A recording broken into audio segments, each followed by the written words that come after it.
Hi, I'm Fran Heathcote, National President of PCS, and this is Mark Serwotka, our General Secretary. We just wanted to speak to you a little bit about some of the challenges facing PCS as we enter the festive season.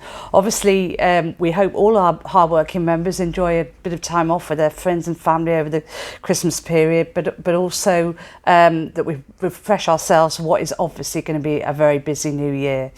We had 2 elections taking place last week, both of them really important to PCS members, that of our General Secretary. And firstly, I want to start by paying congratulations to Mark Serwotka on your re-election and look forward to working with you in the period ahead, but also the general election. And I think as we said in the run-up to that, there are some really important and big challenges facing PCS members, and we want to set out a little bit more about what the union will be doing around some of that. So I'm going to hand over to Mark. Mark's going to outline some of that, and obviously, as I say, just wish you all the best for the festive period.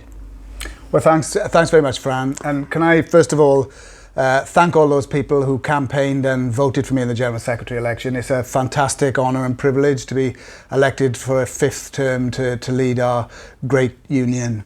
Now, as I said in the election campaign, the general election result would really dictate what challenges the union would face in 2020. And obviously, we're quite clear that we were disappointed by the general election result because we knew if it had gone differently, that would have been better for PCS members. Nevertheless, people have voted and now Boris Johnson is Prime Minister. So as Fran has said, we want people to have a peaceful and happy Christmas and New Year. But we're quite clear that as we come back and go into 2020, the union is going to face huge challenges. On the question of your pay, your pension and your redundancy rights, just to name a few, the government previously indicated that they were going to attack all of those things in 2020. So we're quite clear as a union that you look to us to organise a campaign to ensure that firstly we can persuade the government not to cut your pay, not to cut your redundancy terms, and to give us back the pensions money that you overpay every single month. So your National Executive Committee will meet early in January for an extended session, and we're going to discuss how we can campaign and try and persuade the employers to treat us fairly. So as we go into the Christmas break, I think our message is this: we're going to try and negotiate as hard as we can for you. We're going to try and persuade the Cabinet Office and the government to treat their own workers with the dignity and respect that you deserve. But if that fails, we're clear that the best way to defend ourselves is to have a strong union.